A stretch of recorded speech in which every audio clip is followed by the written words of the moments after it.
Boker Tov, shalom à tous, à toutes. Hanouka Sameach.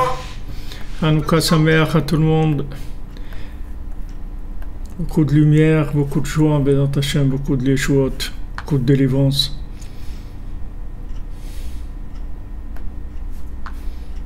Merci d'être là. Les gilets Breslev. Il y a les gilets Breslev, Baruch Hashem. Hazak. Alors, Bézat Hashem, on fait le shiur pour le refoua de tous ceux qui ont besoin de refoua, de Yeshuot, des zivugim, des enfants, de la joie, de la réussite dans tous les domaines, Bézat Hashem. Que la lumière du tzaddik soit avec vous, pour vous bénir dans tous les domaines. Juste faire une petite vérification pour voir si au niveau du son on est OK.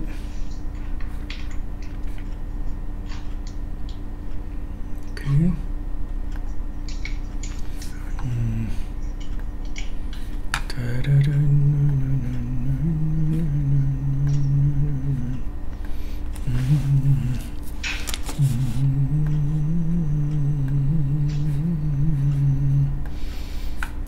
Ça a l'air bon. Alors, Hanouka Sameach à tous, on y va, Bézat Hashem.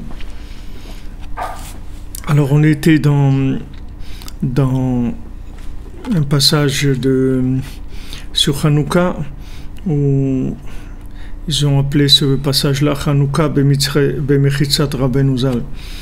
Comment, c'est-à-dire des points de Hanouka chez le Rebbe, c'est-à-dire des choses qui se sont passées autour de lui, chez lui pendant Hanouka. Alors hier on a vu que le tzaddik il voulait faire quelque chose qui va pas s'interrompre, qui va continuer tout le temps. Donc il a beaucoup parlé de la Emouna. Donc ce qu'on a vu hier, c'est que le but, c'est-à-dire le tzaddik a dit que le but. Merci Libre Arbitre pour renseignement. Le but c'était d'être en haut et en bas en même temps, d'accord? C'est-à-dire le but c'est que en même temps le tzaddik il est connecté dans un niveau très élevé, dans l'infini, mais en même temps il est là en bas, c'est-à-dire il est dans le concret. Donc on avait parlé hier de mise à jour en fait de la Torah, de manière à ce que la Torah elle soit toujours adaptée aux besoins du moment, c'est-à-dire que le langage, ce soit un langage qui soit compris par les gens comme ils vivent aujourd'hui. Alors ça c'est la plus grande, c'est le plus grand niveau, si vous voulez. C'est le plus grand niveau, c'est la capacité d'adapter la connaissance au niveau des gens qui vont la recevoir. C'est ça qui s'appelle le grand niveau. Le grand niveau, c'est pas de comprendre des choses. Rabbi Nachman lui-même, il a dit tout ce que je comprends comme chose, comme Torah, très élevé, ça n'a aucune valeur pour moi par rapport à ce que je peux transmettre à quelqu'un. C'est-à-dire que tout le but de ce que le tzaddik il comprend, c'est pour pouvoir le transmettre. C'est ça son but. Mon but, c'est d'arriver à transmettre comme il faut, c'est-à-dire que les gens comprennent de quoi il veut parler. Donc ça, c'est le niveau le plus élevé. C'est pour ça que Rabbeinu il a dit hier qu'il y a beaucoup de tzaddikim qui ont amené une conscience dans le monde, et ensuite cette conscience-là, elle a disparu petit à petit. Pourquoi? Parce que elle était plus adaptée. Comme dans tout ce qui se fait dans le monde, dans le commerce, dans tout, s'il n'y a pas une adaptation à ce qui se fait, la chose elle disparaît. Les pays qui se renouvellent pas, comme l'Angleterre, c'était la première puissance mondiale et tout, à un moment ils sont arrêtés de se renouveler, ils sont passés en arrière. Il y a besoin d'un renouvellement en permanence. La Torah aussi, elle a besoin de se renouveler, pas dans son fond, mais dans sa forme. C'est-à-dire que le langage, il doit être adapté aux gens qui ont besoin de savoir de quoi il s'agit par rapport à ce qu'ils comprennent. Il faut parler leur langage. Donc Rabbi Nachman a dit non, on va faire quelque chose que ces gens-là vont faire des élèves, et des élèves, ils auront des élèves, et c'est comme ça, c'est comme un arbre. Il a dit comme un arbre qui a des branches, et sur cette branche-là, il y a une autre branche, etc. Exactement, dans l'air du temps. Être dans l'air du temps, être complètement dans le temps pour l'élever, mais rentrer dans le temps complètement. Rentrer dans ce qui est le langage actuel. Alors, Beyamimelo diber arbe minyan haemuna. Alors, ces jours-là, Rabbeinu a beaucoup parlé de la Emouna. Shetzair kol echad litrazek be'emuna, que chacun doit se renforcer dans la foi, dans la Emouna. Les bli likanes klal bechakirot, de ne pas rentrer du tout dans de la spéculation philosophique. Ou mize nichlas le sichat meinyan adraidel. Et en parlant de ça, Rabbeinu il a commencé à parler du draidel. Qu'est-ce que c'est le draidel? C'est la toupie. On a l'habitude de jouer à la toupie à Hanouka. Donc, qu'est-ce que c'est ce draidel, cette toupie de Hanouka? Shaolam hu ke galgal achoser. Que le monde, c'est comme une roue qui tourne. Comme on dit, la roue tourne. Des fois, quand il y a quelqu'un qui est riche, etc., et qui devient orgueilleux, qui méprise les autres et tout, alors on lui dit, tu sais, la roue tourne. Alors, ce monde-là, c'est une roue qui tourne. Et le principal de la Emouna, c'est de savoir que ceux d'en haut, ils se trouvent en bas, et ceux d'en bas, ils se trouvent en haut, en fait. C'est ça la Emouna. La Emouna, c'est de savoir que, en fait, c'est le contraire.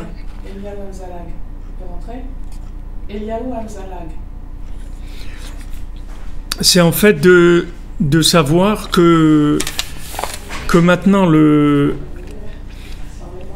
celui que vous voyez qui est en bas, en fait, il est en haut. Et celui qui est en haut, en fait, il est en bas. C'est-à-dire que dans le but de celui qui est en haut, c'est d'alimenter celui qui est en bas. C'est-à-dire que tous les deux sont en connexion.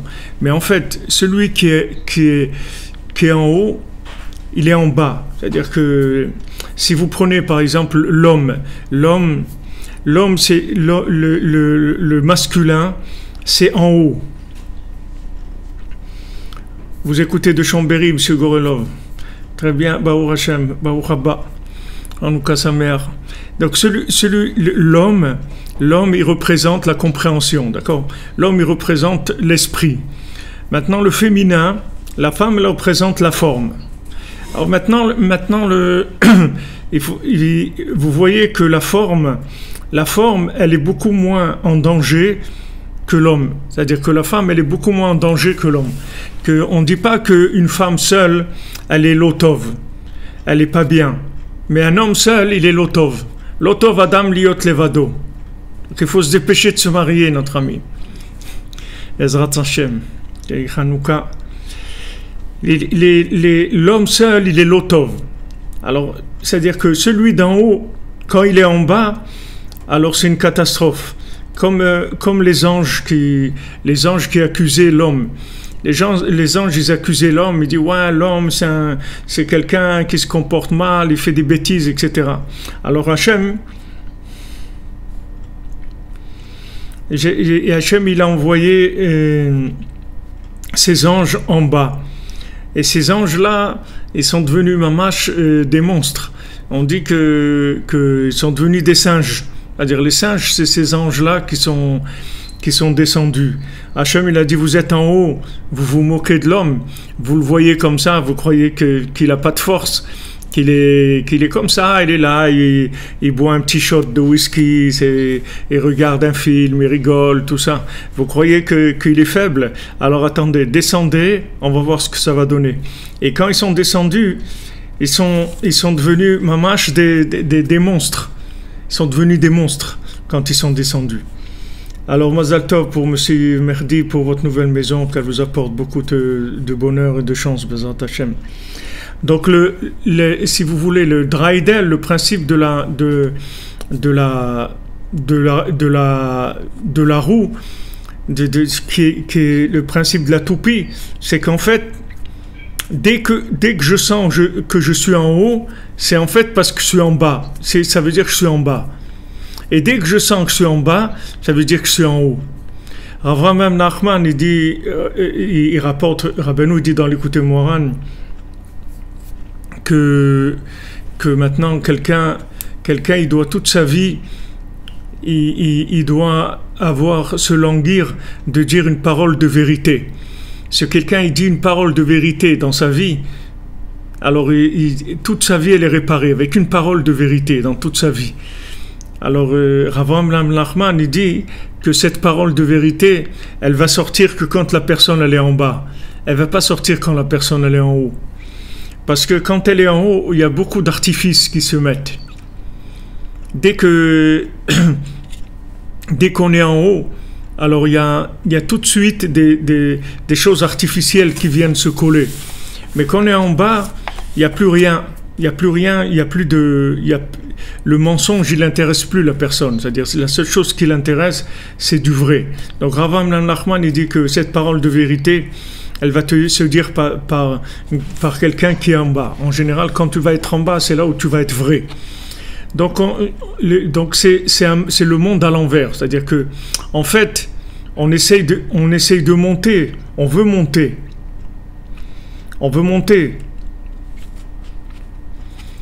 Mais il faut savoir que si on veut monter, il faut rester attaché avec en bas. Parce que si on monte sans être attaché avec en bas, alors on va tomber. C'est-à-dire il n'y a pas pire que quelqu'un qui est en haut et qui a pas de vérité. C'est-à-dire il est en haut, mais il n'a pas de recherche, il n'a pas de vérité. Il est installé en haut. Alors quelqu'un qui est installé en haut, c'est pire que quelqu'un qui est en bas. Parce que c'est à l'envers. La chose, elle est à l'envers. Au lieu que le haut, ça lui serve à monter encore plus haut, ça lui sert à exploiter l'endroit où il est, et donc ça devient tout de suite à l'envers.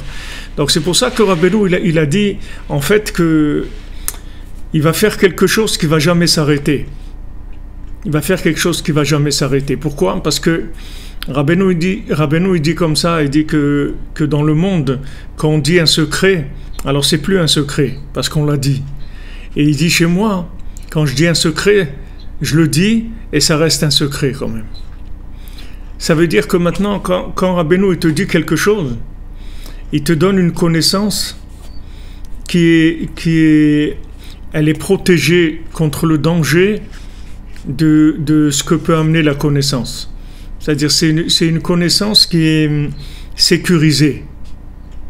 On peut pas utiliser cette connaissance pour te faire tomber. Parce que c'est une connaissance qui est protégée du mensonge, qui est protégée de l'orgueil, qui est protégée du mensonge, qui est protégée de tout ce qu'il y a de négatif. Donc c'est pas une connaissance comme la connaissance que tu peux avoir d'habitude. La connaissance que tu peux acquérir, là où tu vas l'acquérir, c'est une connaissance qui peut mettre l'homme en danger. C'est-à-dire quand il va savoir quelque chose, en fait il va imaginer qu'il a changé parce qu'il sait quelque chose. Mais il n'a rien changé. Ça n'a pas changé. Prends maintenant un caissier qui est à la banque. Maintenant, il brasse des millions tous les jours. Il compte des millions, il fait des liasses, des millions d'euros tous les jours, il met dans le coffre des trucs et tout. Mais lui, il gagne 2000 euros par mois. Maintenant, c'est vrai qu'il brasse, mais ce n'est pas son argent qu'il brasse. La connaissance, ça n'a rien à voir avec la vie. La connaissance, c'est une chose. La vie, c'est autre chose. C'est deux choses qui sont différentes. Tu peux avoir, Rabbeinu dit, tu peux être un tzaddik sans avoir de la connaissance.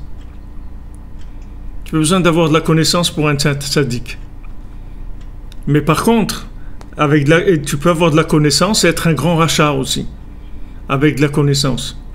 Donc il faut une connaissance qui soit sécurisée, que ça soit pas,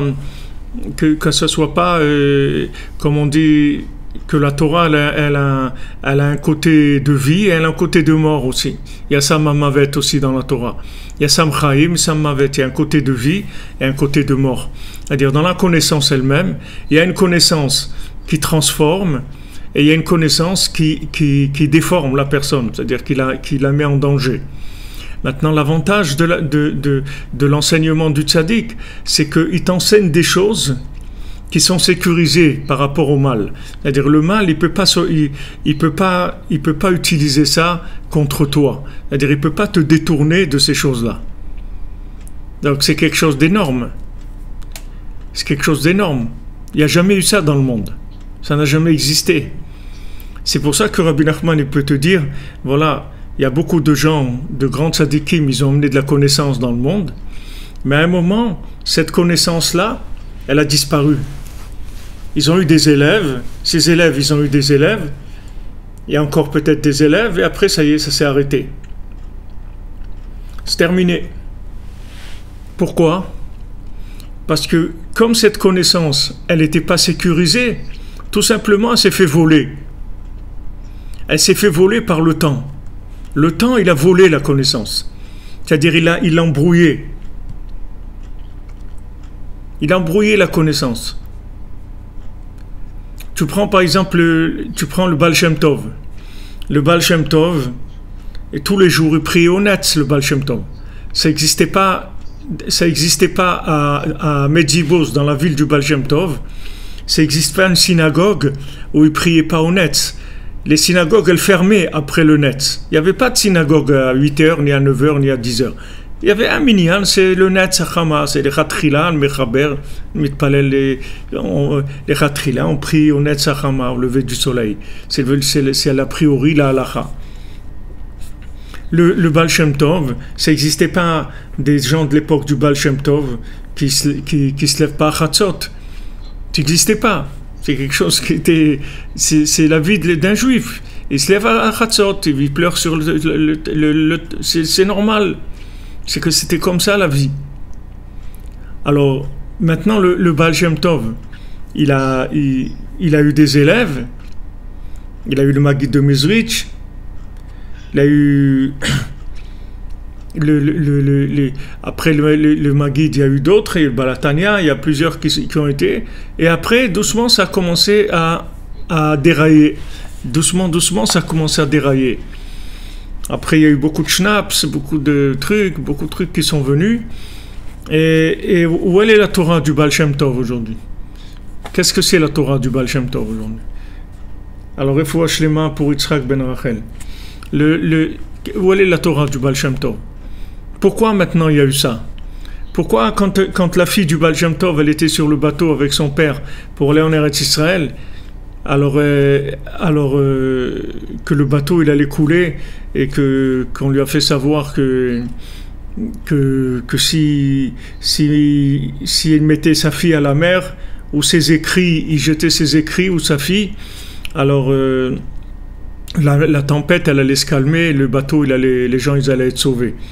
Alors ils ont décidé donc de faire descendre la fille du Baal Shem Tov, parce qu'il y avait tous les écrits du Baal Shem Tov, c'était quelque chose que le monde allait avoir besoin. Alors quand ils ont commencé à faire descendre la fille du Baal Shem Tov vers la mer, elle a fait signe que l'en fasse remonter, et elle a dit qu'elle a vu une vision, qu'elle allait avoir un petit-fils, qu'elle allait écrire des choses plus élevé que le Baal Shem Tov. Donc elle peut remonter, qui jette ses écrits. C'était comme ça. Le Baal Shem Tov, il a jeté ses écrits, et donc de elle, il est descendu, il est venu Rabbi Nachman, qui a écrit. Alors quelle différence qu'il y a? Un fois Shlema pour Jean Lambin, Bat Gabriel. Quelle différence il y a? C'est que la connaissance, telle qu'elle a été distribuée dans le monde, diffusée dans le monde, depuis la faute d'Adam Arishon, ça a été une connaissance qui n'était pas sécurisée. Donc, il y a un moment où cette connaissance-là, elle se fait dévorer par l'usure du temps. Le temps, ça use les choses, ça détruit les choses. Tu prends une maison, tu n'habites pas dedans pendant 20 ans, elle va se détruire. Mais pourquoi? Il n'y a personne qui habite dedans. Ben c'est justement parce qu'il n'y a personne qui habite dedans. Mais il n'y a personne, des hommes, mais il y a plein de choses, des énergies qui habitent dedans. Et ces énergies-là, elles vont détruire la maison. C'est des énergies négatives. Ces énergies négatives, elles ne rentrent pas s'il y a des gens. C'est-à-dire que si c'est vivant, qu'il y a une mise à jour, que tous les jours on rentre à la maison, tous les soirs, etc. Voilà, la vraie connaissance se renouvelle en permanence. C'est-à-dire que c'est comme cette maison, tu rentres, wow, il y a quelque chose, une ambiance, quelque chose, il fait bon y être, c'est agréable. Tu laisses cette maison-là sans la toucher, tu la touches pas, tu fais rien de mal, tu la laisses juste comme ça, 20 ans, tu reviens, tu la trouves complètement délabrée. Qu'est-ce qu'il y a eu? Qu'est-ce qu'il y a eu? Tout simplement que le temps, il détruit. Dans le temps, il y a de la destruction. Il y a un côté qui détruit. Si jamais tu n'as pas la mise à jour, ça détruit. Donc maintenant, la connaissance, c'est la même chose. C'est-à-dire que la connaissance, elle est extraordinaire quand elle est dans le moment où il faut qu'elle soit. C'est-à-dire à son moment où elle est dans son top, c'est-à-dire elle est en haut et elle est en bas de façon claire, comme il avait Adam Arishon avant qu'il faute, elle est extraordinaire. Maintenant, une fois que Adam Arishon il a fauté, il a séparé la connaissance de l'arbre de vie. Donc la connaissance, elle est plus mise à jour. Si la personne ne fait pas une recherche de mise à jour, la connaissance elle est plus mise à jour et elle commence à baisser, pas à baisser dans sa valeur intrinsèque, dans sa valeur profonde, mais dans sa valeur de capacité d'adaptation au temps. Et après les gens, ils comprennent pas de quoi tu parles. Tu leur parles de Torah, ils comprennent pas de quoi tu parles. Ils disent mais c'est quoi que tu veux quoi?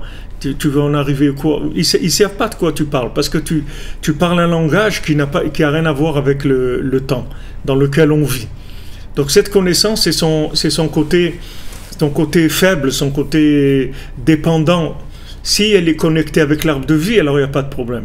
Maintenant Rabbi Nachman, c'est une âme qui n'a pas goûté de l'arbre de la connaissance du bien et du mal. L'âme de Rabbi Nachman, elle a quitté Adam Arishon avant qu'il mange du fruit de la connaissance du bien et du mal. Donc Rabbi Nachman, il n'a aucun lien avec la faute d'Adam Arishon. Donc quand Rabbi Nachman il t'enseigne quelque chose, il t'enseigne de la connaissance avec de la vie dedans. C'est pas de la connaissance pour la tête, c'est de la connaissance pour la tête et surtout pour le cœur. Donc c'est une connaissance qui alimente le cœur. Donc cette connaissance qui alimente le cœur, elle est vivante. Et donc comme elle est vivante, elle est adaptée, elle ne va jamais s'arrêter. C'est pour ça que la sikha d'avant, il te parle de ça. Il te dit, regarde, moi je vais enseigner quelque chose, que mes élèves, ils vont faire des élèves, jusqu'à l'infini, ça va être comme ça. Ça va être tout le temps comme ça ne va jamais s'arrêter. Comment il peut savoir ça? Comment il peut dire une chose pareille? Comment il peut garantir une chose pareille? Pourquoi le Baal Shem Tov ne voulait pas que ça dure tout le temps? Lui aussi voulait que ça dure tout le temps. Quand le Baal Shem Tov il a vu le Mashiach il lui a dit le jour où tes enseignements ils seront diffusés dans le monde et tout, c'est ça la Géoula. Il voulait ça le Baal Shem Tov. Mais il y a un moment où ça a basculé. La preuve c'est que les élèves ils ont pas pu continuer l'enseignement. Et même vous voyez sur le terrain ici, et la tombe du Baal Shem Tov, qui est-ce qui a retapé la tombe du Baal Shem Tov? C'est les Breslev. La tombe du Baal Shem Tov ici, elle était complètement abandonnée. Et c'est même des Français, des gens de France qui ont donné pour ça, pour qu'il y ait ce qu'il y a aujourd'hui. Maintenant il y a des hôtels, des trucs, les Chassidim y viennent et tout. Mais qui est-ce qui a fait ça? Qui est-ce qui a retapé la tombe du Baal Shem Tov? C'est des Breslev. C'est pas des Chassidim. Pourtant, tu vas dire aux Chassidim, le Baal Shem Tov, ils vont te dire, waouh, hey, ligé vers la Shem Tov, le Baal Shem Tov à Kadosh et tout. À Kadosh, mais regarde sa tombe, elle était dans un état catastrophique. Pourquoi? Parce que c'est pas vivant. Quand on dit que maintenant les tzadikim, quand ils sont morts, en fait ils sont vivants, c'est par rapport à nous. C'est-à-dire que c'est nous si maintenant ces tzadikim là, ils vivent dans notre cœur, alors ils sont vivants. Eux, ils sont toujours vivants, il n'y a pas de problème. Ils sont toujours vivants, mais ça dépend si toi tu es connecté avec eux ou pas. Si tu es connecté avec eux, ils sont vivants. Tu n'es pas connecté avec eux, ils ne sont pas vivants. Maintenant, ta connexion, elle dépend de ton degré de connexion, si tu veux, il dépend de combien tu as de la foi. Tu as de la foi dans l'existence du tzaddik, dans l'existence de son enseignement. Combien tu t'inclus là-dedans. La foi, c'est la possibilité de mettre des choses qui ne se voient pas, c'est-à-dire de mettre en place des choses qui ne se vérifient pas, que l'esprit ne peut pas vérifier. Tu es capable d'adhérer à des choses sans que l'esprit puisse vérifier. Donc maintenant, si l'esprit ne peut pas vérifier, donc tu as gagné que l'esprit, il ne va pas tirer son côté temporaire dans ce que tu vas avoir. C'est-à-dire, il ne va pas tirer du côté du temps pour te détruire la chose que tu as compris. La chose, elle va être vivante, et du moment où c'est vivant, le temps, il ne va rien faire à la chose. Il ne va rien faire. Tu vois par exemple ce qu'ils ont incendié ou ils ont cassé l'Arc de Triomphe, les trucs à Paris. C'est des choses qui a jamais eu ça. Il n'y a jamais eu ça. Même les gens de mai 68 et tout, ils n'ont jamais touché ces choses-là. Maintenant, quand des gens viennent cassent des choses comme ça veut dire que c'est une vraie révolution par rapport à des valeurs qui sont très anciennes. C'est-à-dire, c'est vraiment attaquer des choses qui sont vraiment la base de toute la culture d'un pays, de toutes les valeurs, etc. Donc c'est quelque chose qui est très très révolutionnaire, c'est quelque chose qui est très dangereux. C'est pas une petite manifestation où on dit on n'est pas content, augmentez-nous un petit peu et tout. C'est-à-dire c'est une rage, c'est une vague de fond. C'est pas un truc de surface, c'est une vague de fond. C'est très dangereux. Donc, notre connaissance, c'est la même chose. La connaissance qu'on a de la Torah, elle est tout le temps attaquée. Si maintenant, il n'y a pas de vie, la connaissance, elle perd le lien avec la réalité. Et quand elle perd le lien avec la réalité, elle est morte. C'est fini. Elle est morte. Tu peux avoir autant de livres que tu veux, tout ce que tu veux. Tu peux étudier tant que tu veux. Si la connaissance, elle n'est pas vivante, elle ne t'aidera pas du tout dans ta vie à lutter contre les problèmes que tu vas rencontrer. Tu as besoin d'une connaissance qui soit vivante. Connaissance vivante, ça veut dire qu'elle te permet de trouver la halakha, c'est-à-dire la halakha, la halicha, c'est-à-dire le rythme de vie, comment marcher, comment j'arrive à mettre en marche ces éléments-là. Comment j'arrive à mettre ces éléments-là en marche? Si je te fais vivre quelque chose, vraiment, que tu vas le vivre avec tout ton cœur, tu ne vas jamais l'oublier dans ta vie. Jamais. Si tu étudies avec ton cœur, tu ne vas jamais oublier. Jamais. Tu oublies ce que tu étudies avec la tête. Mais ce que tu dis avec le cœur, jamais tu vas oublier. Quand tu dis apprendre par cœur, on ne dit pas apprendre par tête. Pourtant, quand on apprend par cœur, c'est avec la tête. C'est-à-dire, on essaye de rentrer la phrase dans la tête qu'on s'en rappelle. Mais si tu ne la rentres pas dans ton cœur, la phrase, même si tu la rentres dans ta tête, tu répètes 1000 fois. Voilà, maintenant tu t'en rappelles. Maintenant, dans 2 ou 3 jours, tu ne vas plus t'en rappeler. Dans une semaine, un mois, mais si ça rentre dans ton cœur, une fois, jamais tu vas oublier. Même si la chose, si on te demande si tu te rappelles de ça et de ça et de ça, peut-être tu vas pas te rappeler. Tu vas pas dire voilà, bien sûr je sais ça et ça et ça. Tu vas pas te rappeler. Mais quand le moment aura besoin de cette connaissance-là, tu verras qu'elle est dans ton cœur, elle va sortir. Parce que c'est une connaissance vivante, c'est pas une connaissance morte. Tandis que la connaissance de la tête, c'est le contraire. Elle peut sortir tout le temps, elle n'a rien à voir avec la réalité. C'est-à-dire quelqu'un il peut te réciter des trucs tout le temps qu'il a appris, mais il a appris avec sa tête. Donc maintenant, lui, il te sort des choses. Mais ça n'a pas de rapport avec ce que tu es en train de vivre. C'est des connaissances, c'est tout. Mais ça n'a pas de rapport avec ce que tu es en train de vivre. Tandis que celui qui vit l'enseignement, que l'enseignement il est dans son cœur, c'est possible que si tu l'interroges, tu lui dis récite-moi quelque chose, il ne sait pas. Il va te dire je ne me rappelle pas. Mais s'il y a une intervention à faire sur le terrain, tout de suite il va avoir la connaissance qui va venir. Parce que du moment où le cœur, émotionnellement, il va vivre quelque chose, la connaissance qu'il a dans son cœur, qui est adaptée à ce qu'il doit vivre maintenant, elle va venir tout de suite. Donc il n'y a pas de... T'as pas de... Si tu veux, t'as pas à t'inquiéter. C'est-à-dire que pourquoi Rabbeinu dit, tu étudies son enseignement, rentre des enseignements, rentre-les dans ton cœur.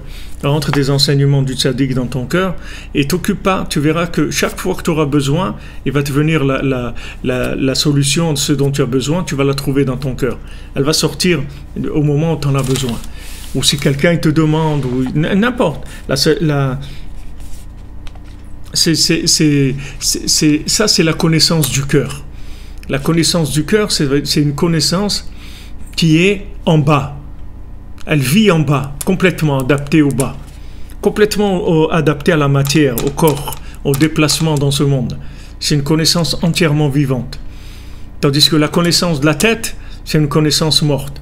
Donc c'est pour ça qu'ici Rabbeinu, il commence en disant que ces jours-là de Hanouka, il a beaucoup parlé de la Emouna, de la foi, et il a dit de faire attention au Hakirot, de faire attention à la spéculation philosophique. Parce que la spéculation philosophique, c'est ça ce que ça veut dire. La spéculation philosophique, c'est la connaissance qui n'a rien à voir avec l'engagement de l'individu. C'est-à-dire l'homme, il n'a rien à voir avec ce dont il est en train de parler. Il est en train de parler avec sa tête, mais ça n'a rien à voir avec... C'est comme le serpent. Le serpent, il n'a qu'une tête, c'est tout. Il n'a que la tête, c'est tout. C'est une tête allongée, c'est tout. C'est tout ce qu'il a, le serpent. C'est une tête qui se déplace. Mais il n'a rien, il n'a pas de pieds, il n'a rien. Il n'a rien du tout. Hachem, il lui a coupé les pieds. Le serpent, il avait des pieds. Le serpent, c'était le plus beau de tous les animaux. Et quand il a fait fauter Adam Arishon, Hachem lui a coupé les pieds. Pourquoi il lui a coupé les pieds? Parce que lui, il a coupé les pieds d'Adam Arishon. Comment il a coupé les pieds d'Adam Arishon? Il l'a fait planer. Il lui a enlevé le lien avec la réalité. Parce qu'il l'a branché sur une illusion de la vie, qui est la connaissance. C'est une illusion de la vie. On est bien, on est autour d'un plateau de télévision, on discute, voilà, que pensez-vous de ça, de Macron par rapport aux Gilets jaunes? Est-ce que vous êtes pour le mariage homo? Est-ce que vous défendez les trucs? Est-ce que vous pensez que le cannabis c'est bien? Ok, on va discuter. Après, chacun rentre chez lui. On a passé le temps. Comme on dit, ouais, on a passé un bon moment, c'est super. Non, mais t'as ramené quoi là? T'as été au marché, t'as passé un bon moment, t'as ramené quoi? Il y a quelque chose à manger? T'as amené quelque chose à manger? Il y a quelque chose qu'on peut manger? Il n'y a rien à manger, ok, alors qu'est-ce qu'on a fait? On n'a rien fait. Donc le serpent, lui, il avait des jambes, c'était un animal très très beau. Du moment où il a fait tomber Adam Arishon dans l'illusion de la vie, Hachem, il lui a donné la forme physique de ce qu'il a fait. Tu vois, le serpent, c'est qu'une tête. C'est que de la tête. Et maintenant, il y a dans le serpent la tête du serpent elle-même, et il y a le reste du corps du serpent. Mais tout le corps du serpent, c'est de la tête. Seulement la tête du serpent, c'est plus la tête que le corps du serpent. C'est-à-dire le corps du serpent, c'est la tête au service du corps, c'est-à-dire au service du plaisir. C'est-à-dire c'est la philosophie du besoin. C'est-à-dire que quelqu'un qui met sa tête dans l'analytique, comment arriver à avoir plus de plaisir. Il rend sa tête au service du ventre, du plaisir. Mais la tête du serpent, la tête elle-même, elle n'a aucun plaisir du tout. Rien. C'est que de la destruction, c'est tout. Il n'y a aucun plaisir. C'est de la philosophie de la mort, c'est tout. Il n'y a aucun plaisir du tout. Ça, c'est la tête du serpent, Rabbeinu dit. Ça s'appelle... Et dans la tête, ça s'appelle le front en fait du serpent. Metzach hanachash, Rabbeinu dit, le front du serpent. Ça, c'est le pire. C'est-à-dire, c'est la philosophie de l'hérésie sans aucun plaisir. C'est-à-dire, c'est Amalek, c'est-à-dire aller contre Hachem, mais sans aucun plaisir. Juste pour aller contre, c'est tout. Sans révolter contre Hachem, sans aucun plaisir de ça. Ça s'appelle le front du serpent, la tête, et l'avant de la tête, le front. Et le reste du corps, c'est la philosophie au profit du ventre, au profit des ta'avot, au profit des plaisirs de ce monde. Donc Rabbeinu te dit, regarde, rentre dans la émouna, rentre dans la foi. La foi, c'est la connaissance vivante. C'est la connaissance connectée. C'est ce qui s'appelle la foi. Parce que dans la connaissance, il y a un côté qui se maîtrise par l'esprit et il y a un côté que l'esprit ne comprend pas. Alors, le côté qui ne comprend pas, c'est le côté vivant qu'il y a dans la connaissance, que tu ne peux pas le comprendre. Parce que si tu le comprenais, ça deviendrait de la connaissance aussi et ça se détruirait. Donc, il dit qu'il faut aller dans la émouna et ne pas rentrer du tout dans la spéculation philosophique. Et de là, Rabbeinu, il a commencé à parler du Draïdel. Il a commencé à parler de la toupie. Pourquoi il a parlé de la toupie? Parce que voilà, c'est ce qu'on est en train de dire. C'est-à-dire que le monde, c'est un galgal à choser. C'est une roue. C'est comme la roue qui tourne, d'accord? La roue qui tourne, ça veut dire que maintenant, il y a quelque chose qui est en haut. Cette chose qui est en haut, elle va descendre en bas. Quand elle va descendre en bas, elle doit amener de la vitalité en bas. Du moment où elle a amené de la vitalité en bas, après de là, on va remonter. Elle va remonter, s'alimenter en connaissance. Et elle va redescendre. C'est comme le principe de la prière et de l'étude. L'étude, c'est fait pour avoir... Pardon. L'étude, c'est fait pour avoir de l'énergie pour prier. Sinon, sur quoi tu vas prier? Quand la monnaie osno, comment c'est dit? Comme la monnaie osno mlishmoa torato, gam tfilato toeva. Tout celui qui détourne son oreille de la Torah, alors après sa prière aussi, elle devient dégoûtante. Pourquoi? Parce qu'il n'a plus sur quoi prier. Il n'a pas d'énergie dans la prière. L'énergie de la prière, elle doit venir de notions de connaissances élevées que tu fais descendre dans la bouche dans la prière. Mais une fois que maintenant tu as prié sur cette connaissance, cette prière, elle va t'amener une connaissance plus grande.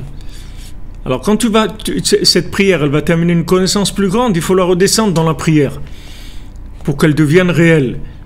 Et après, cette réalité, elle va t'amener vers la découverte d'une connaissance plus grande encore. C'est comme ça que ça tourne, que le système y tourne. Donc, Rabbeinu, il dit que la prière, c'est plus grand que la Torah. Pourquoi? Parce que la prière, c'est la Torah vécue. Pour ça qu'il dit que la sot mi Torah tfila, de faire de la Torah, de la prière, c'est la chose la plus élevée qui est. C'est-à-dire que tu as appris quelque chose, maintenant ce que tu as appris, tu le transformes en prière. Donc Rabbi Nathan, il a écrit l'écouté de Philot, il a écrit l'écouté à l'achot et l'écouté de Philot. C'est les deux, c'est le même concept. C'est-à-dire l'écouter à l'achot, c'est comment vivre les enseignements de la Torah de manière à ce que je les fasse avec de la joie, avec de la vitalité. Ça, c'est l'écouter à l'achot, c'est-à-dire il te fait rentrer dans l'enseignement de la halacha, il te fait rentrer les connaissances profondes. Et d'un autre côté, il a écrit l'écouter de Philot sur l'écouter Moharan, c'est-à-dire que prier pour pouvoir vivre l'écouter Moharan, pour pouvoir vivre les enseignements. Donc Rabbeinu dit que la prière qui est faite sur l'enseignement, c'est la chose la plus élevée qui existe. Donc là, c'est la roue qui tourne. C'est-à-dire, on part de la connaissance qui devient de la prière, qui remonte vers de la connaissance et qui revient vers la prière, sans arrêt. Sans arrêt, ça tourne. C'est le principe de la toupie. Donc il te dit, voilà, fais attention de ne pas rentrer, quand tu as de la connaissance, ne va pas vers le côté philosophique de la connaissance. Parce que le côté philosophique de la connaissance, c'est un côté végétarien. Végétarien, ça veut dire, comme on dit, quelqu'un il végète, ça veut dire il ne fait rien du tout. En fait, pourquoi on dit végétarien? pourquoi on ne dit pas animalien ou minéralien, ou pourquoi ça dit quelqu'un y végète? Pourquoi on ne dit pas quelqu'un animal ou les minérales? Pourquoi végétarien? Parce que c'est écrit dans les Sfarim. Merci.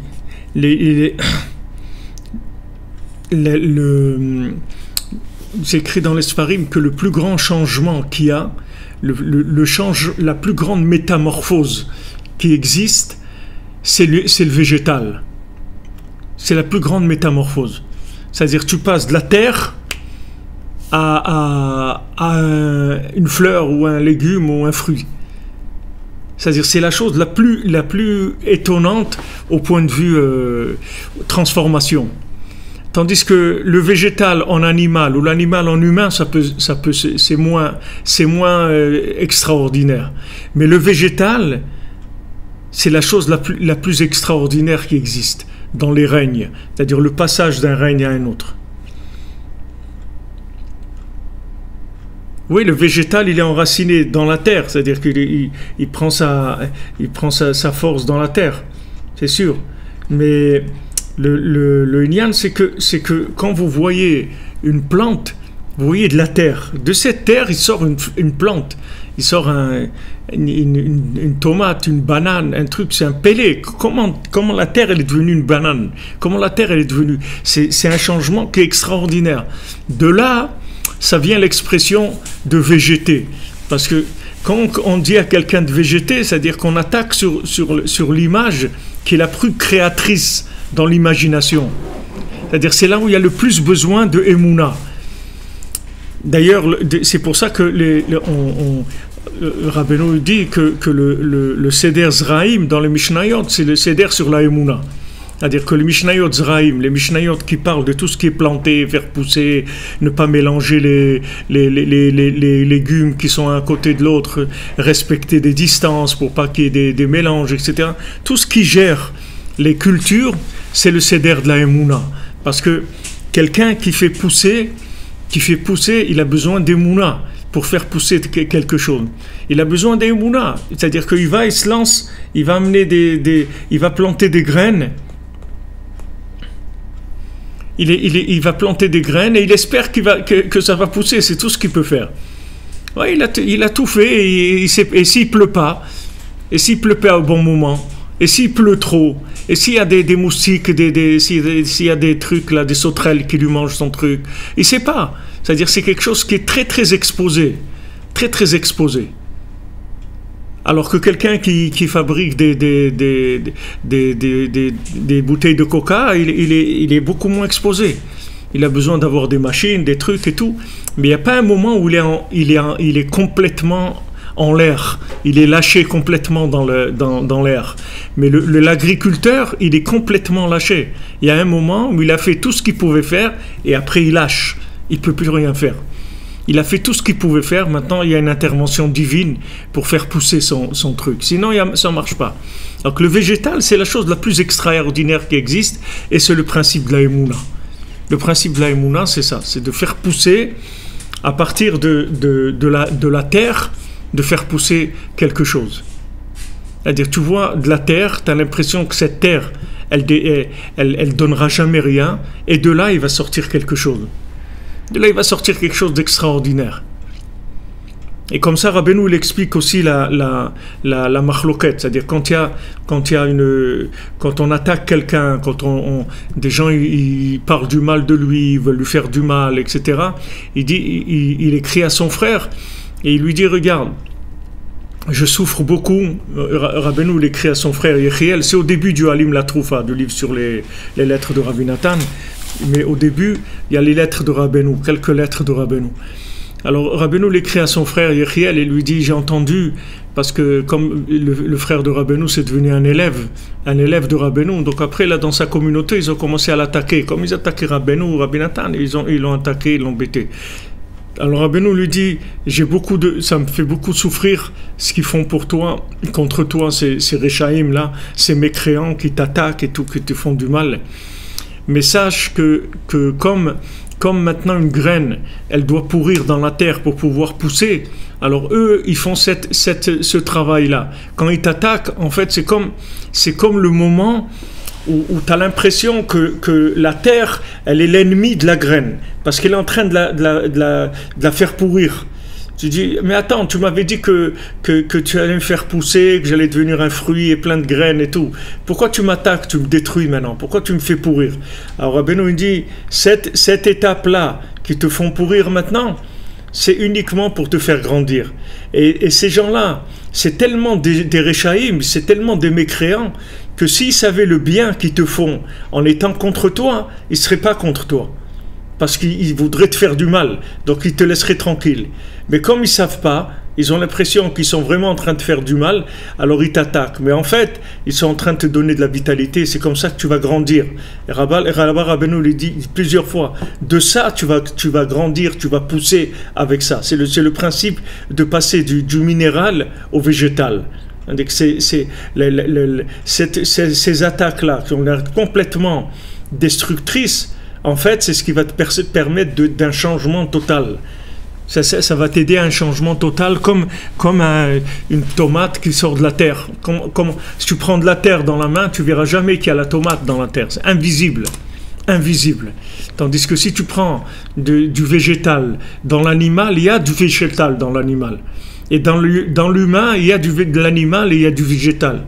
Mais le principe de la terre au végétal, c'est extraordinaire. Alors quand on dit à quelqu'un tu végètes, c'est-à-dire en fait tu fais pas ce que le végétal il fait, c'est-à-dire que tu es quelqu'un qui fait rien du tout, c'est-à-dire qui produit pas. Alors que le passage de la terre au végétal, c'est le changement le plus grand qui existe, donc c'est le principe de la Emouna.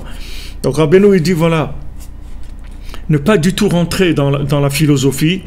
Et de là, il a commencé à parler du Dreidel, donc de ce système-là, que le haut, il va en bas, et le bas, il va en haut. Comme une fois, il a demandé, je ne sais pas si Rabbi Hanina ben Dosa, je ne sais pas qui c'était, qu'il a dit, qu'est-ce que tu as vu là-bas en haut? Et il dit, j'ai vu que ceux qui étaient ici en bas, ils étaient en bas, là-bas, ils sont en haut. Et ceux qui ici, ils étaient en haut, là-bas, ils sont en bas. Dans les sièges, c'est à l'envers par rapport à ici. La vision, des choses, elle est à l'envers. Et c'est ça qu'il faut savoir, le Ikar de la Emouna. C'est de savoir que ceux d'en haut, ils sont en bas, et ceux d'en bas, ils sont en haut. Sache que maintenant, tu es en bas, mais sache que tu es en bas par rapport à la vision de la terre. Mais si tu regardes par rapport à la vision du végétal qui va sortir, de ce qui va pousser, en fait, tu es en haut. C'est pour ça que Rabbeinu te dit que Emet Meretz Titzmach, la vérité, elle va pousser de la terre.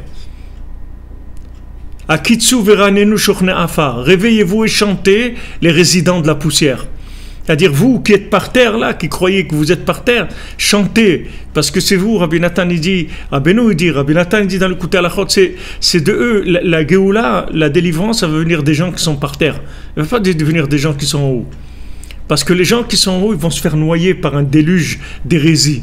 Rabbeinu dit que comme il y a eu le déluge de Noach, il va y avoir un déluge qui est beaucoup plus grand que celui de Noach, c'est le déluge de la tête. C'est pas le déluge de l'eau. C'est le déluge des idées. La philosophie, elle va manger la tête des gens. L'intellect, il va manger la tête. Sans aucun jugement, mais est-ce qu'il fait un chilouk, une différenciation entre des gens qui sont à terre mais qui s'en rendent compte et qui essayent d'œuvrer pour, et des gens qui peut-être n'ont même plus conscience qu'ils sont à terre? C'est ça.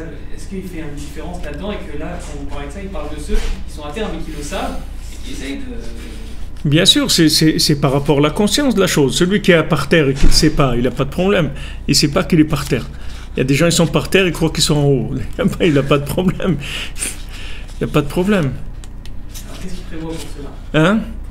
Ça, si tu veux, c'est comme tous les endormis. Il y a ceux qui sont en bas ou qui sont en haut, ils sont inconscients. Celui qui est inconscient, il est en waiting list, pour l'instant, il est dans une salle d'attente. Mais on parle de la conscience, c'est-à-dire quand tu es conscient que tu souffres parce que tu crois que tu ne vaux rien du tout, tu crois que tu n'as pas de valeur, alors que tu as plus grande valeur que celui qui est en haut, parce que de toi, il va pousser la Géoula. Comment elle va pousser la Géoula de toi? Parce que comme tu es par terre, tu peux attirer la lumière de Hanouka en dessous 1 mètre. Tandis que si tu montes, si tu allumes la Hanoukia à 10 mètres, à 20 amot, tu ne fais pas Yotse. Parce qu'il n'y a pas Pirsou Ménissa. C'est-à-dire que tu fais pas connaître le miracle. Le miracle, c'est en dessous de 10 mètres. Et en dessous d'1 mètre. C'est-à-dire a priori. Mais si tu es monté jusqu'à 10 mètres, ça va. Au-dessus de 10 mètres, ça ne marche pas. Comme la souka, c'est la même chose. La souka au-dessus de 10 mètres, elle vaut rien. C'est pas une souka. Tu peux pas nous dire que tu vas faire une maison provisoire avec un toit à 10 mètres de haut. Qu'est-ce que tu vas faire? C'est un hangar pour un avion que tu fais, c'est quoi? Tu n'as pas besoin de 10 mètres de haut pour une souka. C'est une maison provisoire, tu tiens debout, c'est tout. Tu n'as pas besoin de plus. Donc si tu fais trop haut, ça veut dire qu'en fait, tu cherches pas une maison provisoire. Tu cherches une maison qui est fixe. Donc tu veux de la connaissance fixe. La connaissance fixe, c'est la mort. C'est ça la connaissance fixe, la connaissance morte, c'est-à-dire qui ne se réadapte plus, puisqu'elle est en dur. Elle est en dur, elle n'est plus en provisoire. Provisoire, ça veut dire que tu démontes la tente et tu vas la remettre ailleurs, comme le Mishkan. On démonte et on le remonte. Mishkan be-binyano, Mishkan be-chorbano, c'est-à-dire que le Mishkan, c'est le Mishkan. Qu'il soit démonté ou monté, c'est toujours le Mishkan. Mais une fois il est en forme démontée, une fois il est en forme montée. Une fois il est en haut, une fois il est en bas. Mais il est toujours là, le Mishkan. Mais la conscience, si tu veux, c'est ça le principal.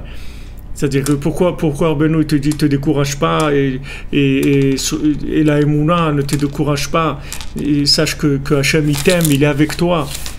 Comme il a dit avant, il dit je peux montrer à quelqu'un, les katan bema là, quelqu'un qui est bas, comme on a vu hier, je peux lui montrer qu'il est karov de la Torah. Je peux montrer à quelqu'un qui c'est le plus grand érudit, je peux lui montrer qu'il ne sait pas étudier du tout. Et celui qui est le plus bas, je peux lui montrer qu'il est très proche de la Torah. Parce que c'est la roue qui tourne. C'est-à-dire celui d'en haut, il le met en bas, celui d'en bas, il le met en haut. C'est-à-dire il lui montre que en fait, c'est des étapes, c'est tout. C'est des cycles, si tu veux. C'est des cycles. C'est-à-dire quand tu montes, il faut que tu saches que tu es monté pour redescendre. Et quand tu descends pour monter. Que dit Yerida Tachlita Aliyah, c'est-à-dire tu es descendu pour pouvoir monter.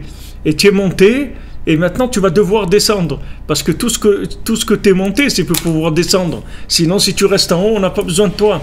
On a besoin de gens sur le terrain. On n'a pas besoin on a besoin de sciences appliquées. On a besoin des applications. C'est pas que de trouver des découvertes. C'est pas des découvertes qu'on a besoin.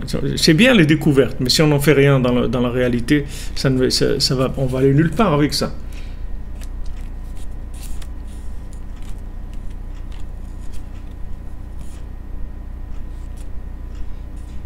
Tu comprends? Tout dépend de la conscience. Quand on parle ici, on parle d'individus conscients. Un individu qui n'est pas conscient, il n'a pas d'existence avec un libre arbitre. C'est que quelqu'un de conscient qui a le libre arbitre. Quelqu'un qui n'est pas conscient, il n'a pas de libre arbitre. On ne peut pas le juger des choix. Il n'a pas de choix. Il vit, c'est tout, comme un objet ou un truc, mais il n'a pas des choix. C'est que la conscience qui te permet de choisir. והשם יתברך מצמצם שכינתו, שיהיה לו נחת רוח מהעולם השפל. Et Akadosh Baruch Hu, qu'est-ce qu'il fait? Il contracte sa shrina, c'est-à-dire sa lumière divine, de manière à ce qu'il ait du plaisir du monde d'en bas. C'est-à-dire que de ce monde-là, Hachem, il a du plaisir, comme des parents par rapport à un petit enfant. Un petit enfant, maintenant, il va savoir marcher, ça va faire plaisir aux parents. Mais qu'est-ce qu'il y a qu'un enfant il marche? Il y a rien je veux dire, il y a beaucoup de gens qui marchent dans la rue. C'est pas pour ça que ça donne de la joie à tout le monde, les gens qui marchent. Pourquoi parce que il est en train de faire un effort pour essayer de marcher. Et c'est des parents. Alors les parents, ils contractent leur façon de voir l'enfant, de manière à qu'un petit acte de l'enfant, ça prend beaucoup de valeur pour eux. Donc Hachem, il fait la même chose pour nous. C'est-à-dire, il descend il descend il se contracte pour avoir du plaisir de nous. Et il descend vers notre petitesse. Et à ce moment-là, on va faire une petite chose, un petit effort, une petite chose pour changer. Et ça y est, Hachem, il va être content de ça. Il va avoir beaucoup de joie. Alors, tu as toutes ces histoires de ces gens qui font des chalotes pour Hachem, l'autre qui joue du pipeau pour Hachem, l'autre qui fait des cabrioles pour Hachem. Il dit, Hachem, je veux te faire quelque chose pour te faire plaisir. Alors voilà, il fait une cabriole. Il dit, tu vois, elle est bien, non, la cabriole? Ça te fait plaisir, je vais te faire une autre, regarde. Et il fait des cabrioles pour Hachem. Et Hachem, il est joyeux de ça. Parce qu'il est sincère quand il fait cette cabriole-là. Il est sincère, c'est sa façon de servir Hachem. C'est comme un petit enfant, il vient te dire, regarde papa, je vais faire une cabriole. Qu'est-ce qu'il a fait? Mais le fait que maintenant, tu vois qu'il le fait pour toi, alors tu descends vers lui, ça te donne du plaisir, un véritable plaisir. C'est pas, tu fais pas semblant, c'est un véritable plaisir, parce que tu t'es contracté, tu es descendu. Donc ça, c'est le principe de la roue. Hachem, il se contracte et il descend vers nous pour avoir du plaisir. Donc de là, tu comprends que le plus grand plaisir d'Hachem, ça va être des gens les plus bas. Puisque plus la personne elle va être loin, et plus elle va amener un plaisir à Hachem. Un petit enfant qui marche, il va donner du plaisir à son père. Alors qu'un adulte qui marche, il donne du plaisir à personne. Qu'est-ce qui a plaisir que de voir des gens marcher dans la rue? Ok, ils marchent, c'est tout, il ne se passe rien. Mais un enfant, un petit bébé à 1 an, il commence à marcher, c'est extraordinaire. Donc c'est ces gens-là qui sont en bas, et qui font un effort, et il va retomber, il va se remettre debout, et il va retomber, et c'est ça qui donne du plaisir à Hachem. Donc Hachem, il vient en bas, parce que c'est d'en bas qu'il tire son plaisir, c'est pas d'en haut. Hachem, il a des choses extraordinaires en haut, beaucoup plus extraordinaires que tout ce qui est en bas. Rabbeinu dit qu'il y a un ange là-bas qui a 1000 têtes, et dans chaque 1000 têtes, dans 1000 têtes, il y a 1000 bouches, et dans les 1000 bouches, il y a 1000 langues.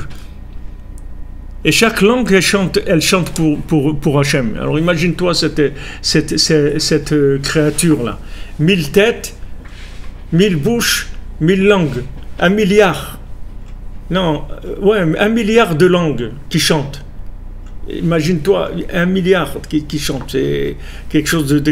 Et Hachem, c'est rien pour lui par rapport à quelqu'un qui est en bas, qui va faire un petit effort dans un domaine pour être joyeux, pour faire une mitzvah, pour donner une petite pièce à tzedaka, pour pas dire de la shonara, pour pas regarder quelque chose, pour pas regarder un petit geste quelconque, petite chose, petite lumière de Hanouka, petite bougie de Hanouka, c'est beaucoup plus fort que tout ce qui est en haut, qui est beaucoup plus développé en choses extraordinaires. Dans le fantasme, c'est beaucoup plus grand. Dans le côté extérieur, ça a l'air très très grand, mais en fait, ce qui est plus grand, c'est ici. Il n'y a pas plus grand que ce monde ici, au point de vue développement. Donc, ici, on va voir, Bezat Hachem,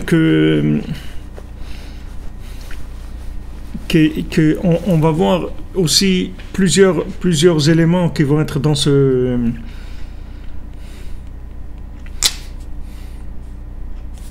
Merci Esther Christer. Dans la suite, on va rester sur ce cave-là, sur cette ligne-là. Parce qu'après, on va parler de l'élève, du principe de l'élève et du principe du maître qui est obligé de monter. C'est-à-dire que maintenant, il y a un moment où, je veux dire, on est obligé de démouler le gâteau. C'est-à-dire qu'il y a un moment où le maître, il ne peut plus rester là. Parce que maintenant, il a besoin d'amener des éléments il peut plus les amener en restant dans un corps. Donc il est obligé de partir, il est obligé de monter. Et c'est là où l'élève, il doit devenir plus élève que ce qu'il était avant. Parce qu'avant, c'était un élève qui était en contact avec le maître physiquement. Donc il allait le voir, il parlait avec lui et tout. Il y avait un côté emballage qui facilitait les choses. Maintenant, le maître, il a besoin d'amener de la Torah plus élevée, beaucoup plus élevée. Donc il monte. Et quand il monte, c'est qui tout double. Soit l'élève, il oublie, soit l'élève, il cherche encore plus. Et donc le Rav, il va être là encore plus que ce qu'il était avant. Après, ça va tout tenir sur les épaules de l'élève. C'est l'élève qui va décider après. Donc tu vois qu'en fin de compte, c'est le bas qui fait tout. C'est le bas qui va amener. Parce que ça va dépendre du bas. Comme Rachid dit, toute l'époque de Yeshua, et les Bnei Israël, ils n'ont pas fauté. De là, on apprend que tant qu'il y a un talmide du Rav qui est vivant, ça veut dire que le Rav, il est vivant. Dès que le rab il a plus d'élèves, il est mort le rab.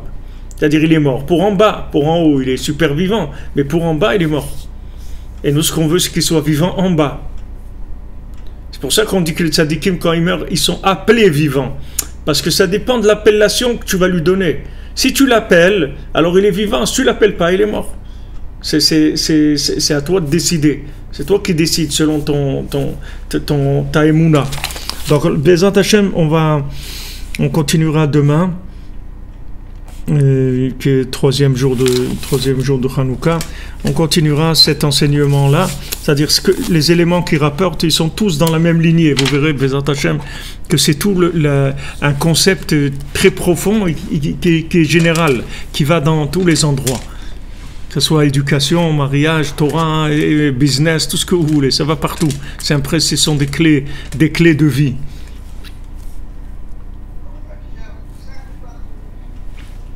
Be'atzlacha, merci d'être là les amis, Hanouka Sameach, ça amène beaucoup de lumière, beaucoup de joie, beaucoup de santé, beaucoup d'yeshuot, que tout le monde puisse se marier, avoir des enfants, avoir une parnassa, avoir sa maison, être joyeux et surtout s'attacher à Rabbi Nachman beaucoup plus que ce qu'on l'est aujourd'hui. Plus qu'hier et moins que demain. Bezrat Hashem.